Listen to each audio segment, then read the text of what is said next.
kita akan membuka menjadi jalan direksi yang anjing sunnah. Allahumma sholli ala sayyidina Muhammadin wa ala alihi wasallam. Para hadirin yang saya hormati, pada malam ini kita akan melanjutkan kajian tasawuf kita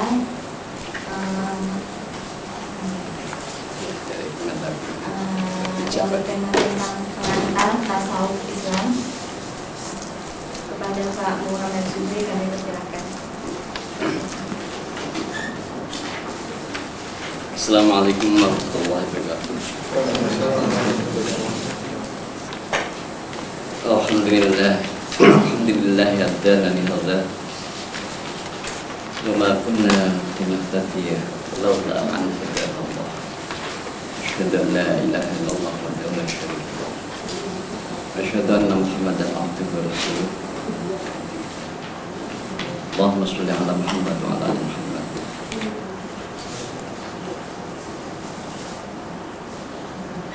Para peserta yang saya hormati,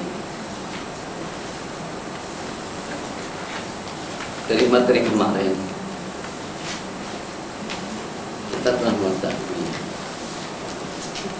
bahwa sinar terang yang ada dalam diri manusia adalah merupakan imanensi dari sinar, pusat sinar, merupakan imanensi dari pusat sinar, induk sinar. Sinar itu adalah kesadaran itu sendiri yang kita beri nama ruh. Yang ruh itu mengemban amanat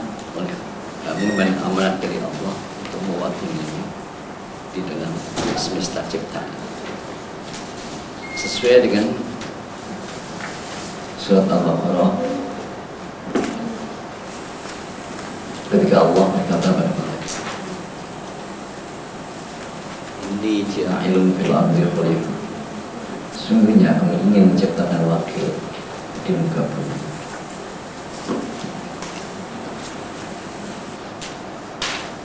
Selanjutnya nanti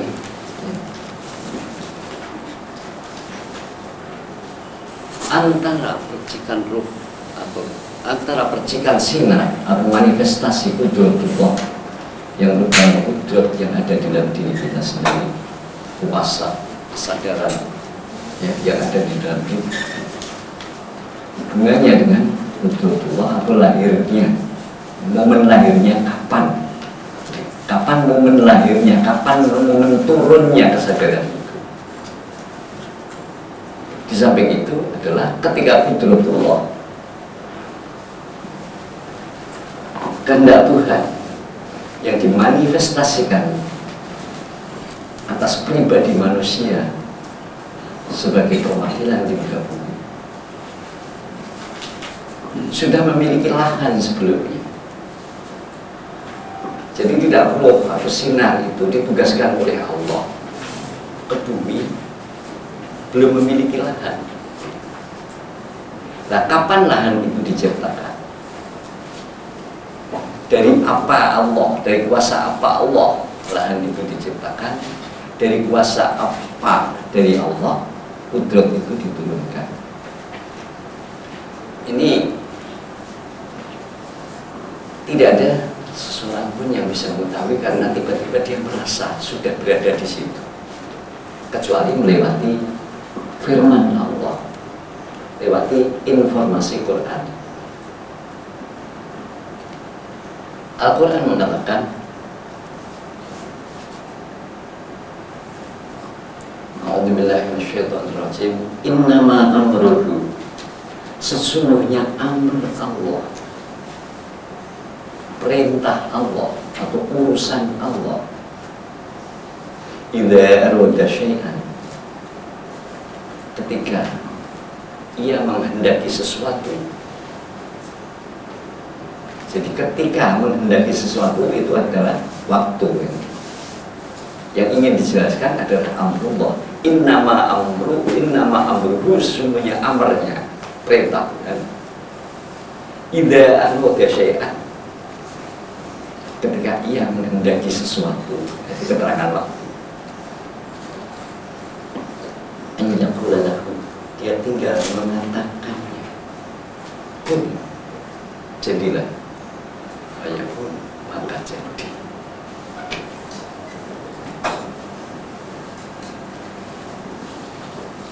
Allah ketika itu ingin menghendaki sesuatu syai'an. Jadi syai'an sesuatu itu lahir dari amar Allah lewat medium sabda, yaitu kun. Lah sesuatu menjadi di dalam medan ciptaan itu apa yang disebut realita. Realita lahir dari Allah.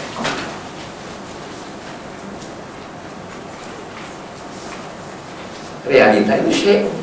Roh kita itu bukan realita. Roh kita itu kekuatan, bukan realita. Jadi realita itulah ajang atau wadah yang kelak di atas realita itu dihadirkan ya, roh Allah atau pancaran sinarnya. Roh birruhihi, roh dari roh Allah. Roh manusia itu roh dari roh Allah. Dan roh dari roh Allah setelah Allah menciptakan medan yang namanya realita, yaitu syai'an itu tadi. Di antara sekian banyak ada yang terpilih untuk dihadiri kuasanya, otoritasnya, diberi peran oleh Allah, ditiupkan dari rohnya sendiri. Medan itu dipilihnya dari tanah, min solsolin, ada di dalam Al-Quran banyak keterangan. Ada yang dikatakan mintin dari tanah ya. Ada yang dikatakan ya,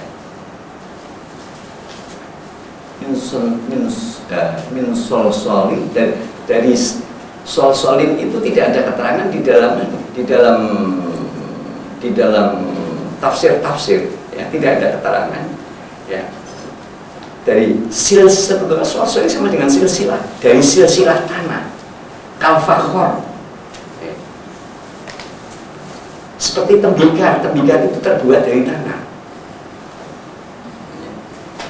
Jadi sejarah tanah menjadi tembikar itu melewati proses menjadi. Jadi tanah menjadi fisik manusia itu menjadi seperti proses menjadi. Jadi tidak sekadar tanah, tapi tanah yang sudah diolah, yang asalnya dari tanah kemudian diolah menjadi sebuah wadah seperti tembikar, kemudian di dalam tembikar itu diisi oleh Tuhan. Dan ayat selanjutnya wa nufikha fihi, dan ditiupkan ke dalamnya, ke dalam tembikar itu tadi tanah. Ruhihi, rohnya, roh Allah.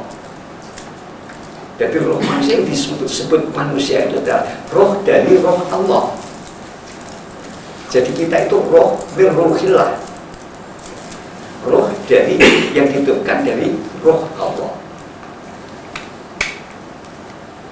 Kalau begitu, roh kita itu bukan ciptaan.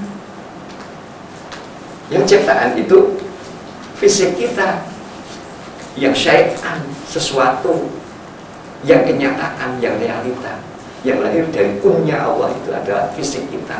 Dan semesta alam, galaksi sudah tumbuh sampai galaksi. Kemudian di antara mereka yang sudah bersilsilah bersejarah, kemudian menjadi sesuatu yang relevan untuk ditiupkan ke dalamnya roh rohillah, roh dari roh Tuhan yang sudah menjadi bentuk seperti manusia. Lah karena mungkin dulu bentuknya mirip dengan simpanse, mirip dengan kera ya. Lalu para saintis mengira itu jenis kera. Jadi manusia evolusi dari kera tidak bisa.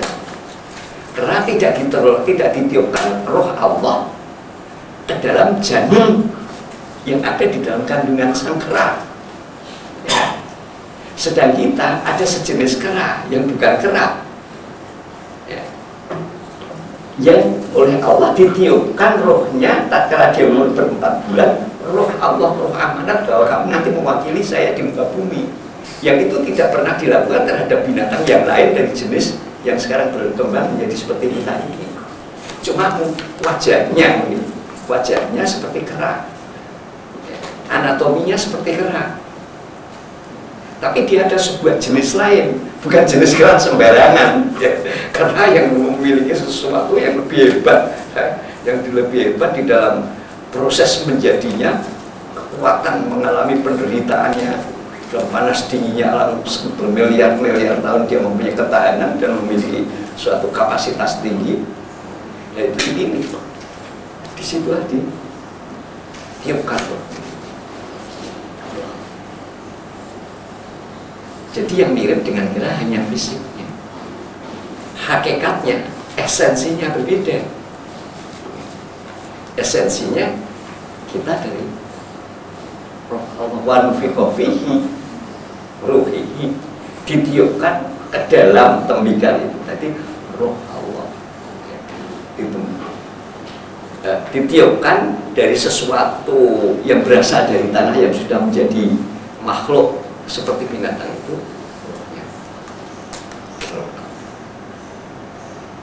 Nah, ketika itulah dia memiliki ketentuan-ketentuan, memiliki batas-batas yang tidak dimiliki batas-batas itu oleh binatang.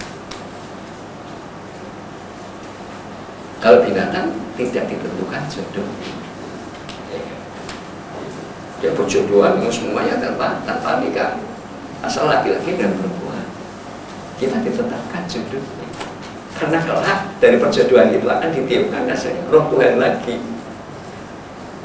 Jadi proses setelah roh Tuhan ada itu dia akan mengalami sesuatu proses pengembangan diri yang melewati sebuah sistem untuk menjaga keakuratan kualitas. Maka dia akan berjodohan dengan teknis, dengan cara yang Allah kehendaki. Tidak dengan cara seperti binatang. Ketika binatang berkembang biak, maka ditentukan jodohnya,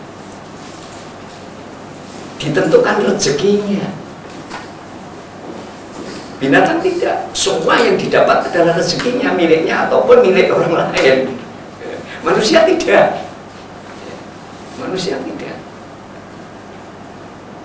Jadi binatang, misalnya kucing masuk ke ruang makan kita, naik ke atas meja makan, kemudian menemukan ikan di situ, itu rezeki kucing. Ya. Jadi apa saja yang ditemukan itu rezekinya, dia tidak ditentukan rezekinya. Yang ditentukan rezekinya itu manusia.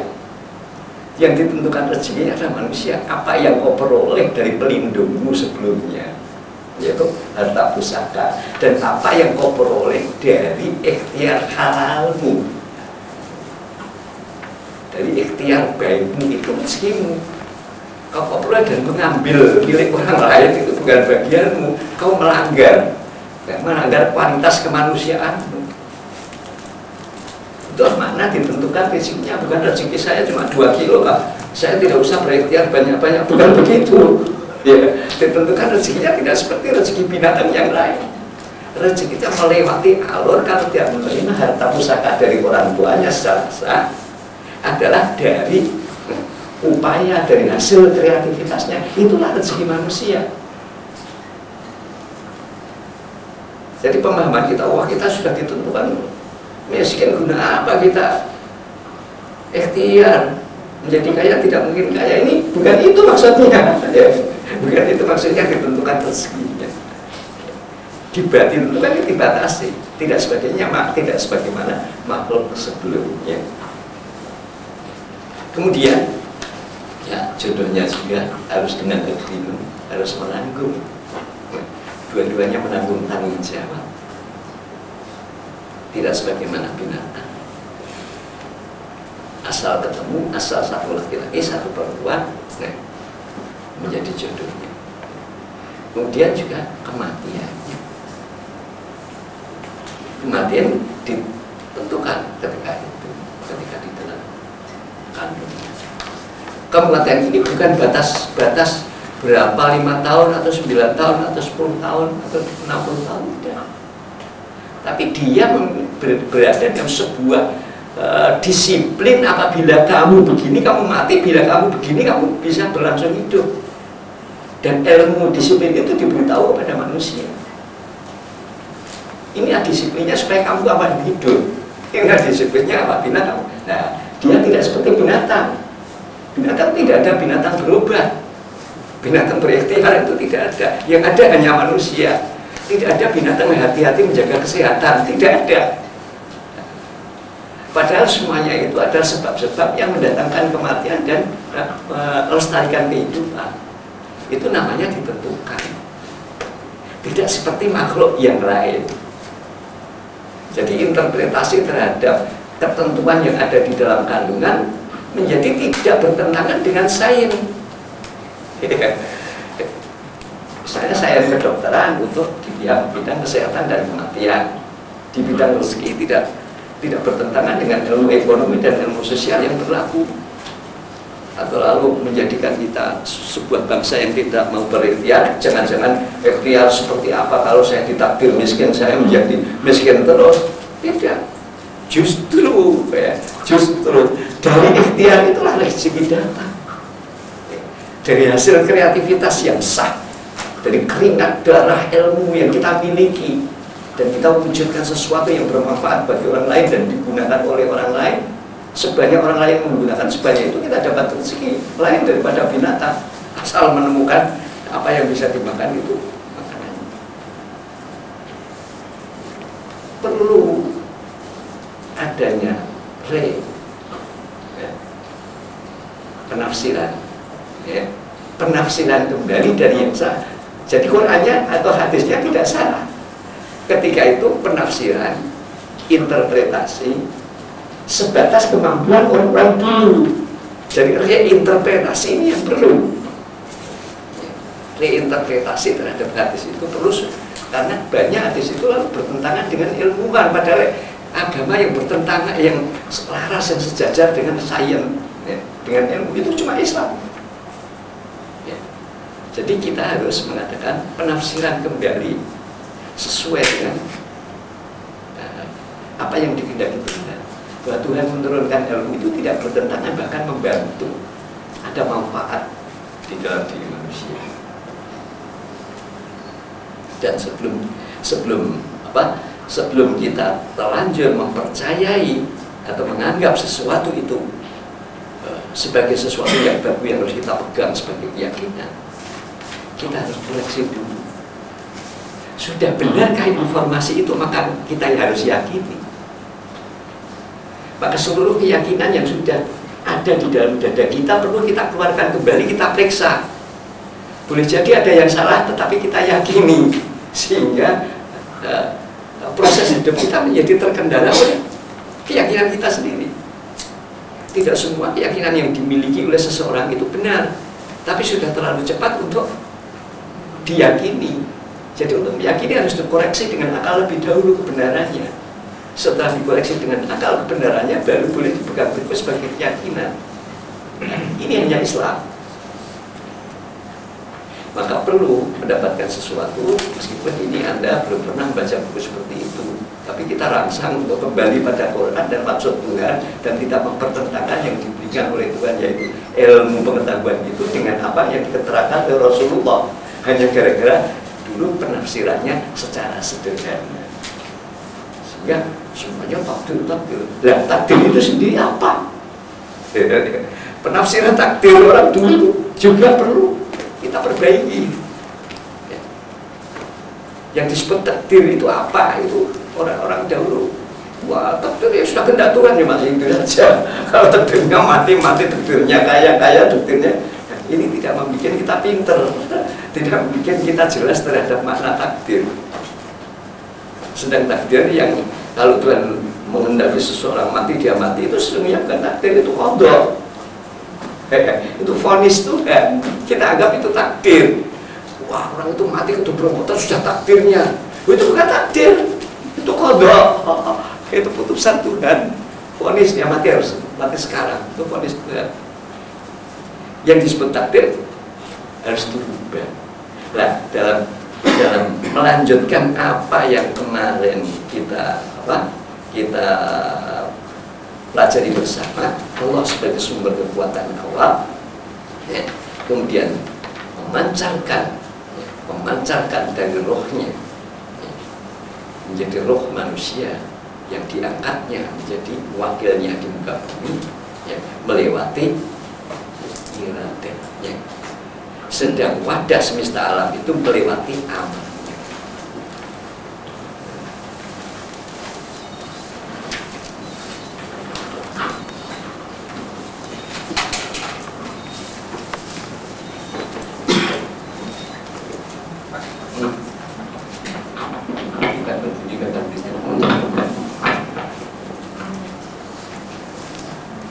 Allah lewat amrnya.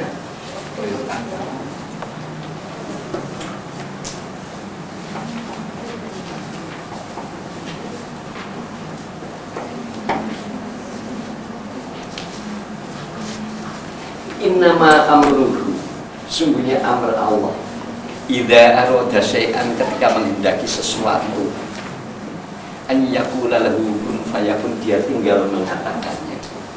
Allah melewati amrnya melahirkan apa yang disebut realita.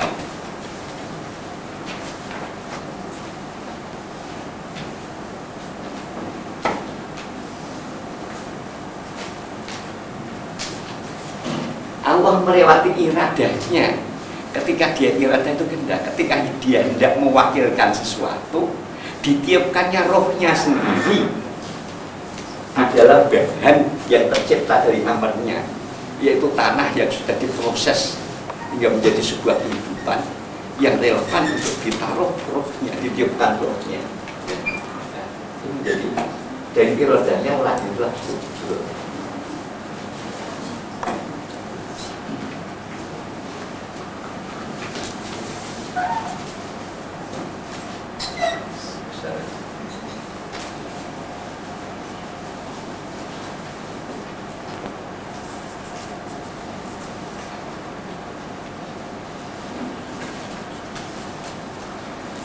Kudrat ini, kuasa ini, roh ini, potensi ini adalah percikan dari kudratullah. Ini pusat kudrat. Ini bagaikan, kalau misalnya itu, kalau kita mencari analogi, bagaikan aki. Ini bagaikan aki yang sudah dilepas dari listrik, diisi aki sekian ampere, diisi menjadi kudrat. Kudrat itu muatan.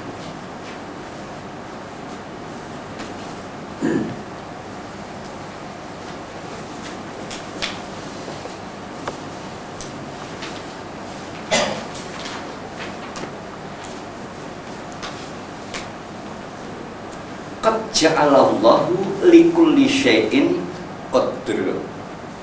Telah menjadikan Allah atas segala sesuatu qadra, muatan.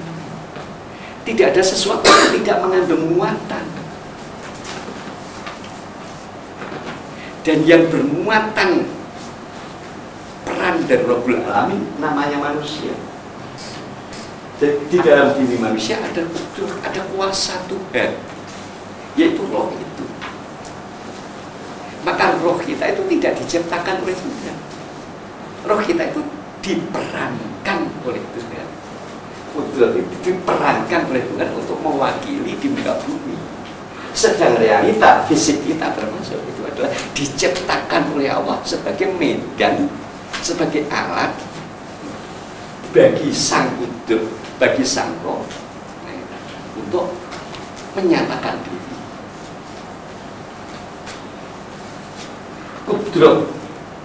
Kudrat kekuasaan, realita, berhubungan, berinteraksi. Karena realita itu adalah medan tempat roh atau kudrat atau muatan itu mengungkapkan diri, menyatakan kekuasaan. Fisik itu bagi roh adalah medan untuk menyatakan kemampuan, kekuasaan, potensi, kehendak. Realita adalah medan tempat kudus menyatakan kekuasaannya.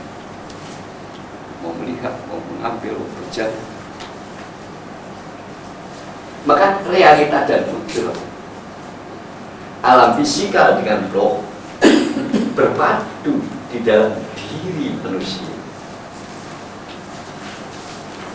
Yang satu sebagai esensi, yang satu sebagai sisi eksistensi. Jadi manusia, kenyataan yang kelihatan eksistensialnya adalah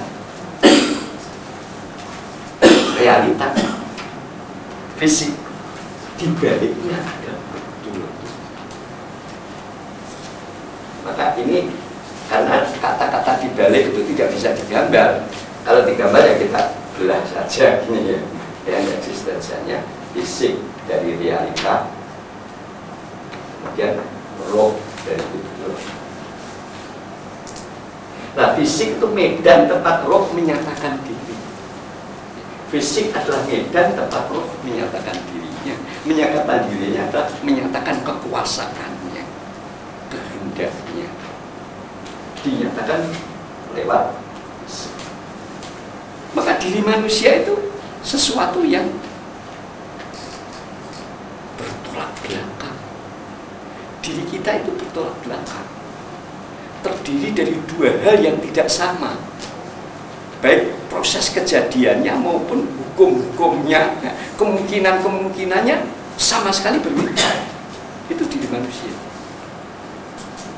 Fisik kejadiannya dari perintah ciptaan Allah, memiliki suatu hukum natural of law, ya, kausalitas alam. Roh lahir dari kehendak Tuhan, diperankan oleh Tuhan.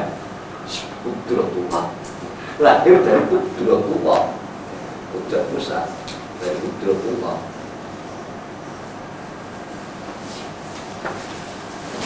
Memiliki sebuah mekanisme, ya, dan memiliki muatan sifat-sifat yang sama sekali berbeda dengan realita, dengan fisik. Fisik itu terbatas, undang-undangnya terbatas. Dia menempati ruang, menempati waktu. Sedang roh ini tidak menempati ruang dan tidak menempati waktu. Yang namanya roh itu, andai kata roh itu tidak diberi fisik, roh itu memenuhi semesta alam, setiap roh, dan semesta alam tidak sesak oleh itu. Itulah roh. Andai kata roh itu tidak diwadahi, artinya diwadahi di dalam mengungkapkan diri, kamu harus melewati inilah alatmu, ya, yaitu otak, mata, dan sebagainya.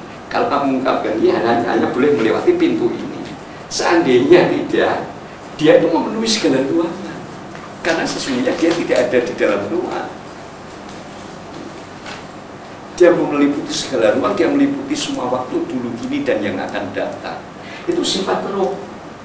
Di dalam diri manusia terdiri dari dua hal yang sama sekali bertolak belakang. Maka kalau melihat sesuatu, manusia kalau melihat sesuatu, ya, kemudian diberinya sesuatu itu ingin dinilai, ingin dihukumi dengan analisa fisikal, kausalitas. Kemudian tiba-tiba hasilnya meleset. Hasilnya kok bertolak belakang. Kalau kita lihat dari dalil-dalil atau hukum-hukum fisik, mestinya karena dia ada sesuatu yang namanya roh. Roh itu punya sesuatu yang lain, mekanisme yang lain, dan akibat atau efek yang lain. Nah, hal itu maka disebut diri manusia itu menjadi biang dari semua paradoks. Ketika menganalisa dengan fisik, dilihat hasilnya menurut hasil roh. Ketika menganalisa dengan roh, dilihat hasilnya dengan teori fisik. Itu paradoks. Jadi biang paradoks di dunia itu adalah diri manusia yang terdiri dari dua hal yang bertentangan. Diri manusia itu sendiri sudah paradoks. Maka menjadi biang paradoks. Manusia biang paradoks.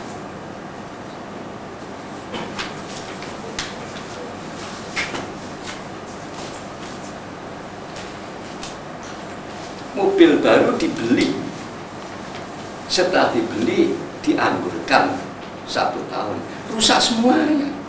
Loh, tidak dipakai kok malah rusak, yang dipakai kok malah awet. Ini kan bertentangan dengan teori fisika.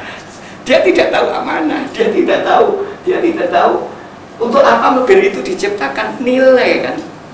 Kalau nilainya tidak kau produk, dia akan cepat habis, dia akan dicabut manfaatnya oleh Tuhan.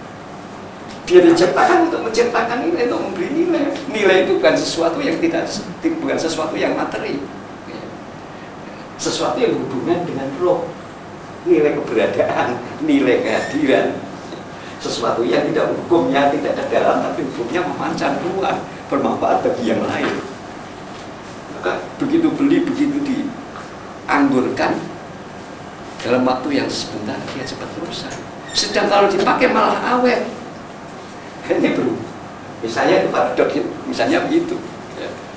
Jadi, dia melihat dengan hukum fisika, tapi tidak dia melihat dengan hukum kehidupan. Sesuatu diciptakan itu untuk nilai kehidupan, bukan untuk diciptakan untuk disimpan. Bukan. Manusia menciptakan sesuatu itu untuk kemanfaatan. Bila kemanfaatannya dihilangkan, nilainya dihilangkan, maka benda itu cepat rusak. Jadi setiap sesuatu mempunyai 2 double nilai, dan yang sadar itu ada di dalam diri manusia. Ya, satu ada fisik, nilai fisika, hukum fisika, yang satu hukum roh. Nah, interaksi antara roh dan fisik. Nah, saya supaya bisa kayak lain, nanti terus ke teori aja pusing.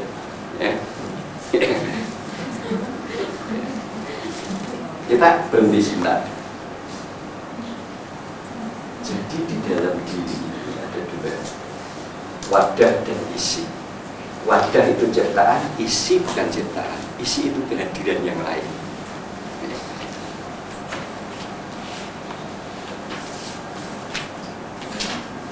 Kita kenal seorang wali yang namanya Sunan Giri.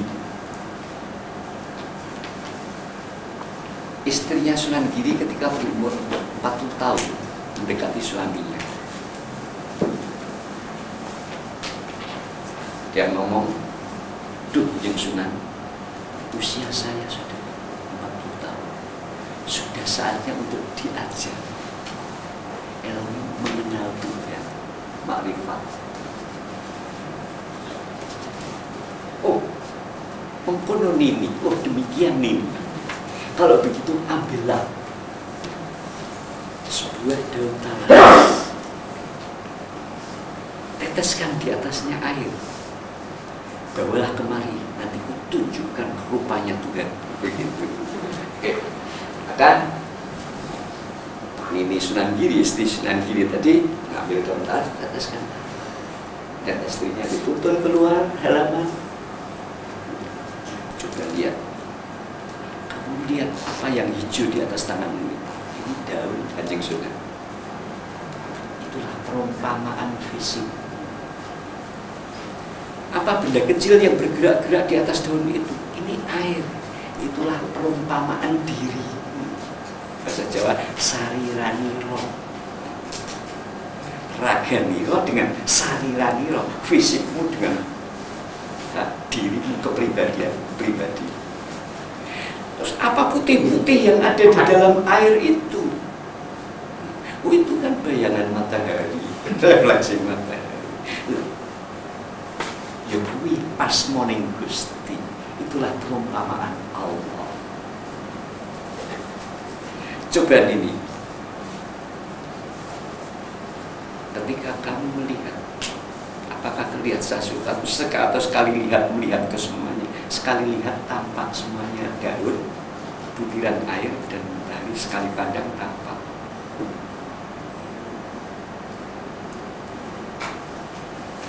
Apakah yang ada?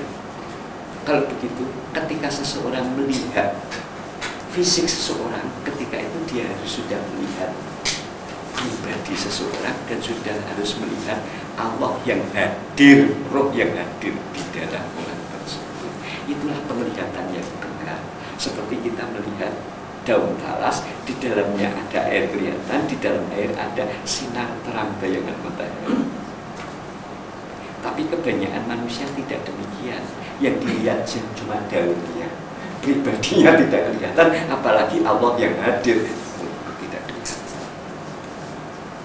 Apakah putih-putih di atas, di dalam air itu sama dengan matahari atau tidak sifat-sifatnya?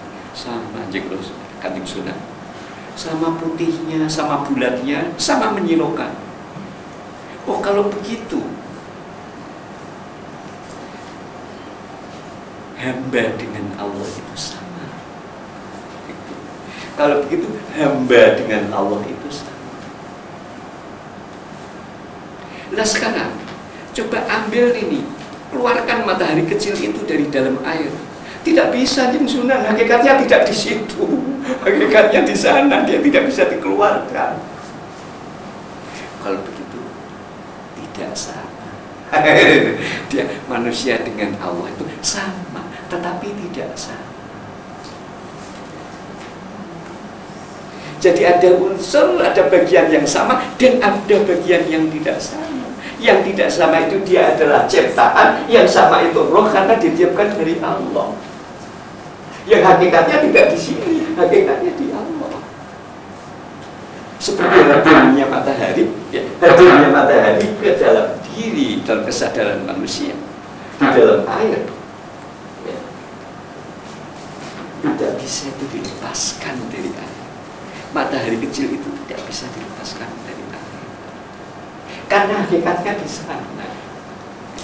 Terang yang ada di dalam ini itu disebut orang, itulah iman. Kehadiran Allah di dalam diri kita, dalam kesadaran kita, itulah yang disebut iman. Yang disebut iman. Iman itu menghadirkan sesuatu yang lain, yang mutlak di dalam. Tapi di mana letaknya tidak tahu. Hanya istilahnya hati, tapi bukan di hati. Ya. Jadi kehadiran Tuhan di dalam diri manusia bukanlah pada fisik, melainkan di dalam kepribadiannya, yaitu air yang berupa sinar terang, yaitu iman. Itulah kehadiran Allah di dalam diri. Di dalam fisiknya tidak mungkin Tuhan hadir di fisik ciptaannya, melainkan di dalam pribadinya, yang pribadi manusianya bagaikan air itu. Jadi kudrat besar, kemudian refleksi kudrat yang dilepaskan, yang imanen, kemudian diberi tugas mewakili di dalam ruang hidup yang dikuasai.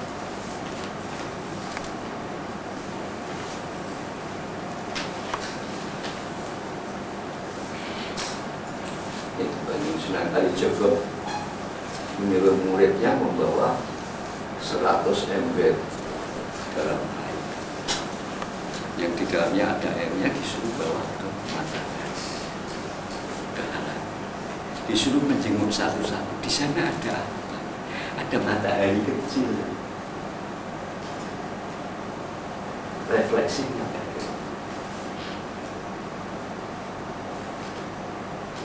Keadaan kecil yang ada di sini itulah yang disebut yang horizon. Keadaan besar yang tetap itu yang sabita, yang tetap. Jadi Tuhan yang hadir di bumi yang ada di dalam iman manusia itu Tuhan yang hadir di dalam ruang yang sempit, waktu yang sempit, potensi yang dibatasi oleh Tuhan.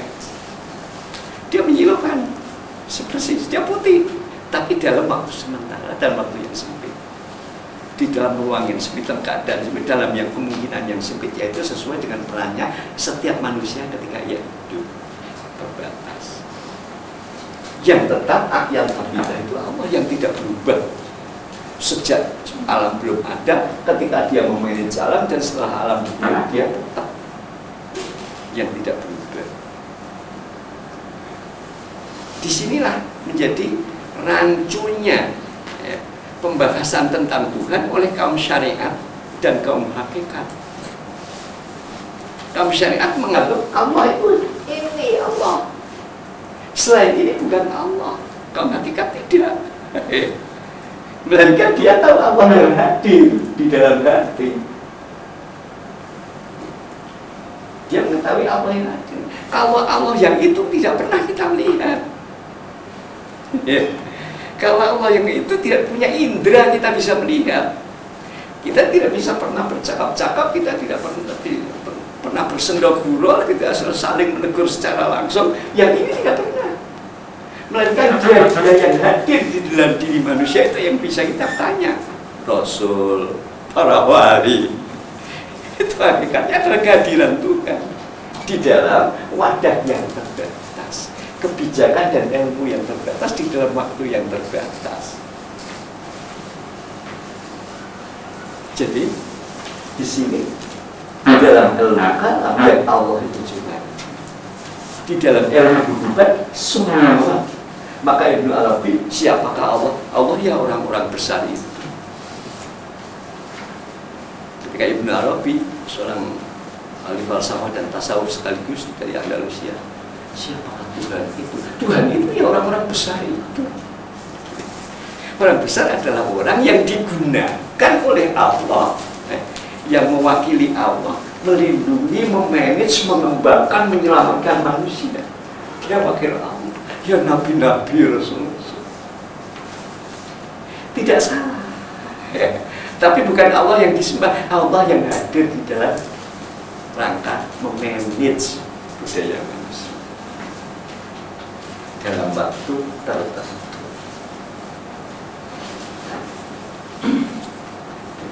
Maka dia adalah matahari. Di dalamnya ada matahari. Kendalikan mataharinya, hakikatnya besar. Maka ketika Rasulullah ditanya oleh sahabat, bagaimana pengenalannya kepada Allah? Bagaimana ma'rifat Rasulullah terhadap Allah? Rasulullah mengatakan, araftu rabbi bi rabbi. Aku kenal Tuhanku dengan Tuhanku. Bukan dengan akal, bukan dengan amalku, bukan dengan kesucian, tapi kenal Tuhan dengan Tuhan. Araftu rabbi bi rabbi. Ku kenal Tuhanku dengan Tuhan. Mengapa demikian? Karena Allah sudah mengatakan, syahidallahu annahu la ilaha illa. Allah bersaksi bahwa tidak ada Tuhan selain Dia. Yang bisa menyaksikan Tuhan itu hanya Tuhan itu sendiri. Yang lain tidak bisa melihat.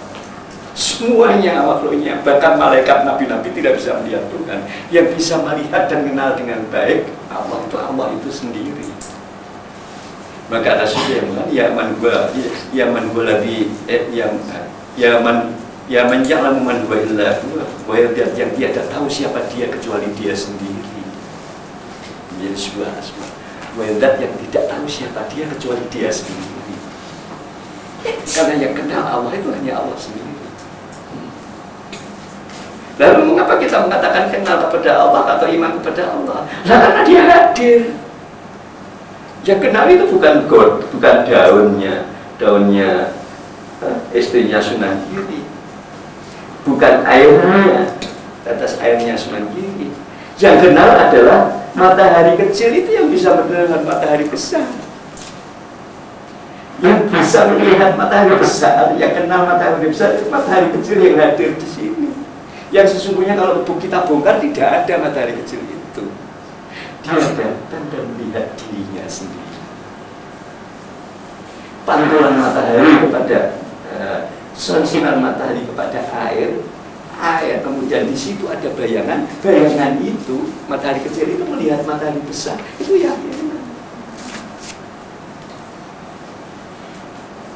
frekuensi sinar yang datang tentunya lebih besar daripada sinar yang kembali pantulannya, tapi dialah yang sedang melihat, saling melihat.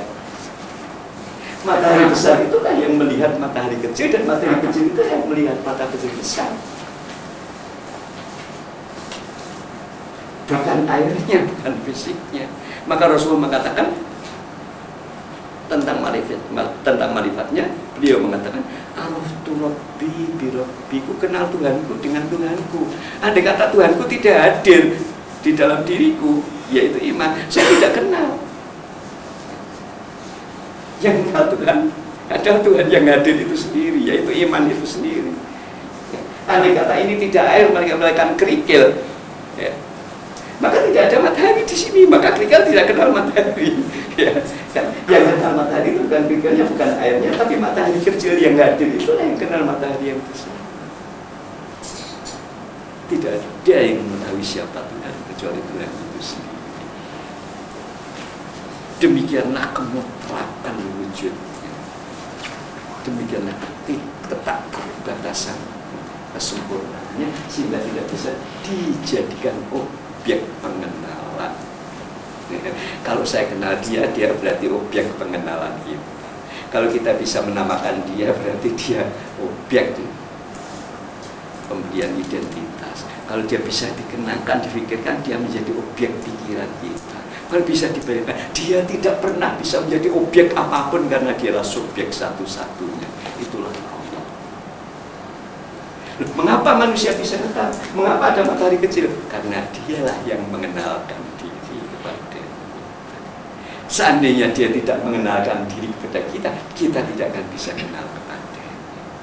Maka iman itu karunia, bukan ikhtiar. Tuhan mengenalkan diri kepada kita, maka dia akan kita beriman.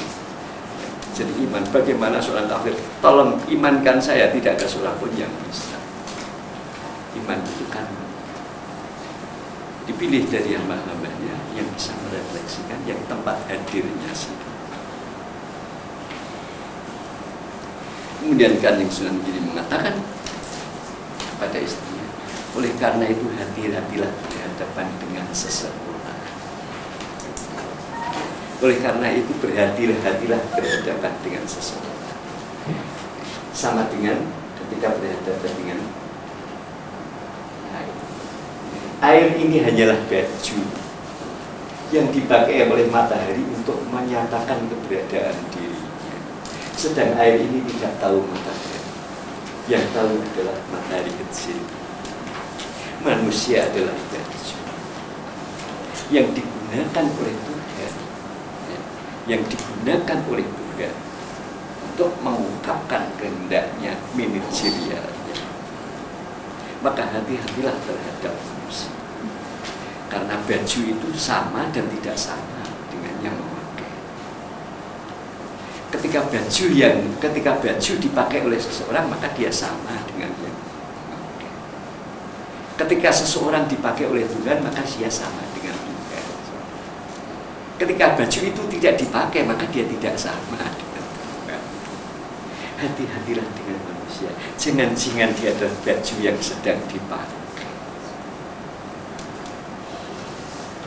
Maka apabila kamu mencubit baju yang sedang dipakai, maka yang tercubit tidak bajunya, juga katut yang memakai. Kalau murka gimana? Kalau yang memakai murka. Hati-hatilah dengan manusia. Kalau kamu sampai menyakiti hatinya atau memfitnahnya, kalau kebetulan dia baju yang tidak dipakai, tidak apa. Kalau kebetulan baju yang dipakai itu, apakah kamu sanggup melawannya? Melawan si pemakainya? Karena si pemakai itu juga si pemakai diri. Itu anjuran yang Sunan Giri kepada istri. Sehingga manusia harus waspada dengan orang lain. Jangan-jangan orang itu sedang dipakai untuk. Itu pesan orang tua dulu. Hati-hati dengan manusia. Manusia itu bukan sembarang makhluk. Manusia itu kadang-kadang dipakai Tuhan. Dan di dalam hadis qudsi mengatakan, siapa mendalimi, menyakiti, memusuhi kekasihku, yaitu orang yang sedang dipakai, dia telah mengumumkan perang dengan Allah. Siapa yang akan menang perang dengan Tuhan? Siapa yang menyakiti hati, yang memfitnah, membunuh atau yang mengusir kekasih. Dia telah dinyatakan perang dalam surat Al-Qudus. Kekasih Tuhan adalah manusia yang sedang dipakai Tuhan. Siapa yang dipakai dengan Tuhan? Ada orang yang dipakai kontinu, ada orang yang dipakai hanya 1 detik, 2 detik. Oleh karena itu, yang tidak dipakai pun hati-hati. Kalau pada waktu itu sedang dipakai oleh Tuhan. Yang dipakai oleh Tuhan tidak hanya orang mukmin, kadang orang kafir dipakai oleh Tuhan. Tidak hanya orang pintar, kadang babu kita dipakai oleh Tuhan ketika memperingatkan kesalahan majikannya. Ketika seorang berdinda menyalahkan kesalahan majikannya, itu dipakai Tuhan untuk memperingatkan majikan. Hati-hati kalau kita bentak-bentak Tuhan. Jadi semuanya ini boleh jadi dipakai oleh Tuhan di dalam membenahi, ya, di dalam membenahi kesalahan manusia, di dalam memperbaiki keburukan kita, di dalam melaksanakan kewajiban yang belum kita laksanakan. Maka siapakah yang datang di depan pintu ketika kita mau pergi ke kantor dan dia menandakan, bila kasihanilah ya saudara, siapa dia?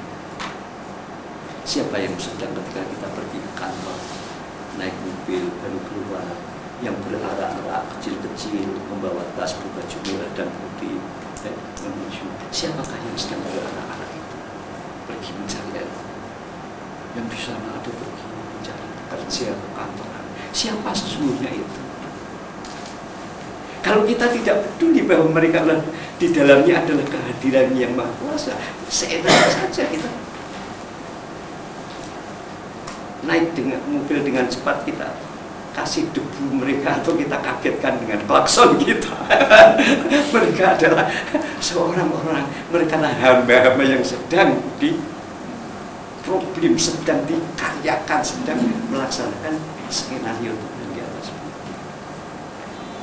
Terus demikian, hati-hati terhadap itu semua, karena itu semuanya adalah kalau kita melihat siapakah itu. Kalau siapakah itu, jangan jawab dengan apakah itu. Kalau apakah itu ya bisa anak-anak. Kalau siapakah itu yang menggunakan dia. Jadi kita harus tidak hanya menjawab terhadap sesuatu, tidak hanya berpikir tentang sesuatu apanya, dan siapanya. Siapakah yang datang menandakan tangan ketika mempertimbangkan? Itu adalah utusan Tuhan. Karena dia lapar minta saudara kepada dia. Mengapa Tuhan mengutus? Karena Tuhan tahu di sakumu ada uang banyak. Tidak ada uang loh, Tuhan tahu kok. Kalau tidak ada uang tidak akan mengutus orang minta ke situ. Tuhan tahu apa yang kau simpan, maka dia mengutus seseorang untuk minta karena dia tidak mendapatkan bagian dari rahmat. Dan demikian dari dalam komunikasi manusia lalu terikat oleh sesuatu harus menyebabkan rahmat, kesejahteraan dan berkah. Yang diringkas tema komunikasi Assalamualaikum warahmatullahi wabarakatuh, dan melakukan sesuatu pekerjaan dengan atas namamu ya Allah, dengan basmalah, atas namamu ya Allah saya lakukan pekerjaan. Kalau kita menyadari bahwa kita lebih banyak bertemu dengan Tuhan daripada dengan makhluk, alangkah hebatnya diri kita. Kita sesungguhnya setiap hari kita bertemu Tuhan jauh lebih banyak daripada dengan makhluk. Ya. Karena apabila kita bertemu dengan Tuhan, dengan makhluk, ketika ada makhluk, bahkan ketika kita tidak bertemu, kita tidak menghadapi sesuatu pun, kita bisa bertemu dengan Tuhan melewati dialog batin. Mengerjakan apanya, bolnya, kolatan nafsunya. Nanti kita bercakap-cakap dengan Tuhan. Bukan bercakap-cakap dengan rencana. Bercakap-cakap dengan rencana belum tentu semuanya. Tapi kalau bisa bercakap-cakap dengan Tuhan, kenapa begini, mengapa begitu, ya Tuhan tuntuni, ya Tuhan aku tidak tahu. Ini, kita jauh lebih banyak berdialog dengan Tuhan daripada dengan kulit-kulit yang digunakan oleh Tuhan, makhluk yang digunakan Tuhan, yang digunakan oleh Tuhan. Dengan demikian kita bisa bersikap qualified, menghargai, alangkah tingginya semuanya kita dikepung. Imam Ghifari mengatakan, ketika Imam Ghifari seorang sufi besar Nafa, ketika dia ya Allah, kemana kakiku harus melangkah? Bukankah engkau yang melangkahkan? Bukankah engkau yang melangkahkan? Kemana aku tidak pergi ya Tuhan? Bukankah engkau yang melangkahkan, yang menciptakan kaki ini dan melangkahkan? Tutur siapa yang aku harus dengar ya Tuhan? Bukankah setiap lidah kau yang menggerakkan untuk bersuara? Maka tidak boleh Allah itu kan orang kecil, tidak usah kita dengar. Itu digerakkan Tuhan untuk memberi info pada kita bahwa semuanya adalah suara Tuhan. Ya, semua gerak ini Allah yang mengendaki. Kemana aku akan pergi? Bukankah kau yang melangkahkan kami? Tutur siapa yang mesti aku dengarkan? Ya Allah, bukankah kau penggerak semua lidah yang ada? Himpunan yang mana yang aku harus masuki ya Tuhan? Bukankah kau berada di balik setiap himpunan yang ada di atas bumi ini? Ya Tuhan, tak pelak lagi kau berada dalam setiap mata yang memandang. Jadi setiap mata yang memandang di baliknya ada Allah. Mengapa kita tidak hati-hati? Tak pelak lagi kau berada di balik setiap mata yang memandang. Demikianlah Rabbul Alamin. Sehingga tasbih kita tidak hanya subhanallah, subhanallah, subhanallah, ada Maha Suci Allah, sejumlah bilangan makhluknya. Subhanallah, ridho wa nafsi. Maha Suci Allah, seribu diri. Dia yang maha ridho. Subhanallah, zinat arsy. Maha Suci Allah, seberat timbangan arsy. Subhanallah, tiada kalimat. Maha Suci Allah, seluas kalimat. Dia berkata melewati manusia, melewati binatang, melewati angin, melewati nyur, melambai matahari, bintang-bintang dan debu yang berterbangan. Dia berkata memberi informasi seluas kalimat. Tasbih itu diajarkan Rasulullah kepada Sayyidatina Hafsah. Ketika Sayyidatina Hafsah membaca 70.000 subhanallah Nabi subuh. Nanti saja. Ya. Ada di buku ini Pak, wasiat Hasan al-Banna bisa dicari. Ya, daripada mencari itu.